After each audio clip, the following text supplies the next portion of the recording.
So the Barmen Declaration, I think, comes to be because of the church's sense of the state's unwarranted intrusion into their life and fellowship, particularly with the Arian clause, with the adoption of that clause by the German Christians in 1933.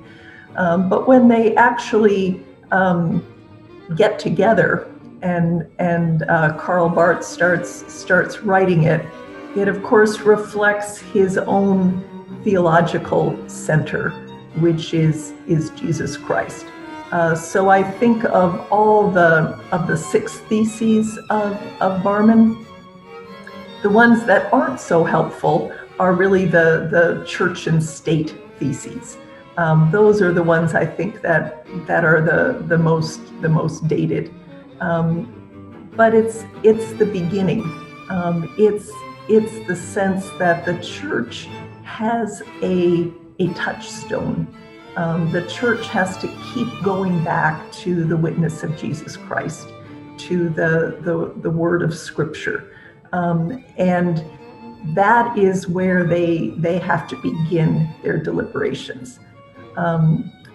Now, I wish it were so easy to say that, well, if you just got your theological method right, the church would always have an answer to horrible things like Nazism. You know, if you could just stamp out natural theology once and for all, well, then, you know, then we'd all be fine, and then the church would always do the right thing.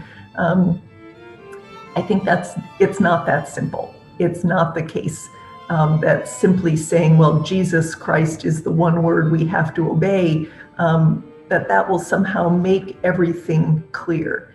And it's certainly evident, I think, that other theologians who were contemporaries of Karl Barth and who had different understandings of the relationship between experience and the church's confession, the church's revelation, people like Paul Tillich, for example, also came to the right conclusion, recognized the threat of Nazism.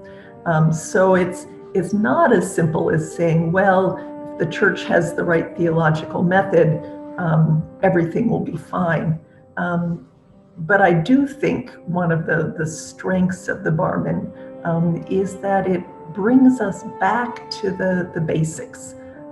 It says no matter what the temptations and attractiveness of becoming assimilated to our current political moment are, we have to go back to the sources that we put at the center of our lives. There will be different theological ways of doing that, but the sense that we have something to push up against, something that we let call our lives into question, and things that we are going to stand with no matter what. So that whole notion of a status confessionis, that there are certain things that we will not give up, that we will not compromise on, proves, I think, to be very powerful, both in the time of Nazism, later on in the struggle against apartheid in South Africa. So I do think the Barmen is important because it is willing to take that stand.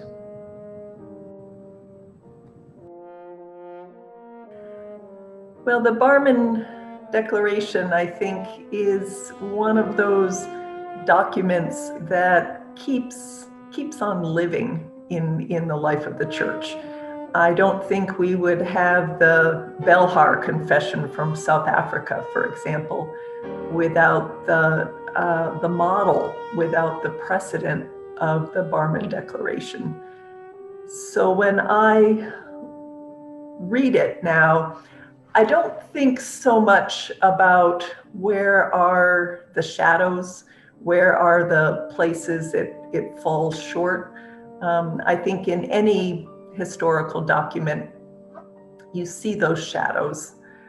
You see the ways it conforms to the expectations and the legacy of its time. That's clearly there in the Barmen Declaration. You see, for example, just the assumption that the church cooperates with the state, that the church starts with an attitude of respect for the state. You see shadows of the long Christian history of supersessionism and teachings of contempt against the Jews. That's all there. But how I try to look at it is that the Barmen shows places of discomfort, shows places of movement beyond its setting, beyond what you might have expected from a group of Christian pastors getting together in Germany in 1934. And that's where I like to focus. So Barmen is important not only for what it said in its time, but for what it made possible after its time. And so that makes it very different from the work of other German Christians, other theologians, people like Paul Althaus, for example, or Emanuel Hirsch, whose writing is now useless and empty and void, that their support for the Nazi regime means that their theology no longer lives, no longer has a voice in our contemporary period. That's not the case with the Barmen, I think. So 50 years after the Barmen, you can have someone like Eberhard Bethke, the associate of Dietrich Bonhoeffer, saying, well, we need another thesis. We didn't say enough in the Barmen Declaration about the Jews, about the unbreakable bond between Christians and Jews. So he can criticize the Barmen. He can say, yes, it didn't go far enough, but at least it provided a place to start. At least it provided the kind of foundation that people could later build on. So it's my general rule when I'm looking at historical documents, not first to come in and say, well, how would we do it today? Or where are the things from our perspective that are missing? But rather to say, within its own time and place, where are the places where it is pointing ahead? Where are the places where it is showing a kind of impatience, a kind of discomfort with the limitations of its own day, and therefore has a kind of staying power, has a kind of ability to speak beyond its time and place. I don't think it should be surprising that white American evangelicalism has been in such staunch support of a president like Donald Trump. This is not a kind of aberration.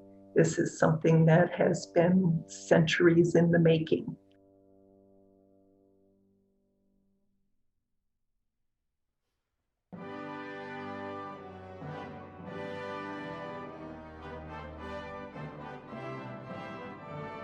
The sense of Christianity as an ally of white supremacy in the United States. Christian evangelicalism as attracted to a certain profile of male power and leadership. These are not things that happened in 2016. In a similar way, I think the Barmen is coming into a situation with the rise of Nazism that did not happen overnight with Hitler's elevation to chancellor in 1933. This is something that had been decades and centuries in the making. So it's not surprising to me that so many Christian theologians in Germany were willing to stand up and vow loyalty to Hitler. Just as it's not surprising to me that so many white Christian evangelicals were willing to vow loyalty to Trump. What is surprising is that you get a group of pastors who is willing to stand up against that. And there have been many times in the last 4 years where I've wondered, is this a Barman moment for American Christians?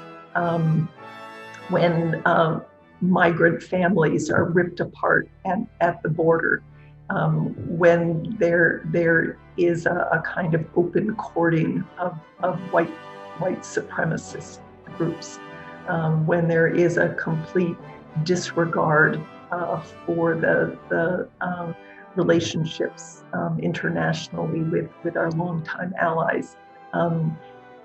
At what point is it necessary? Are we up against the wall and simply have to make some kind of stand?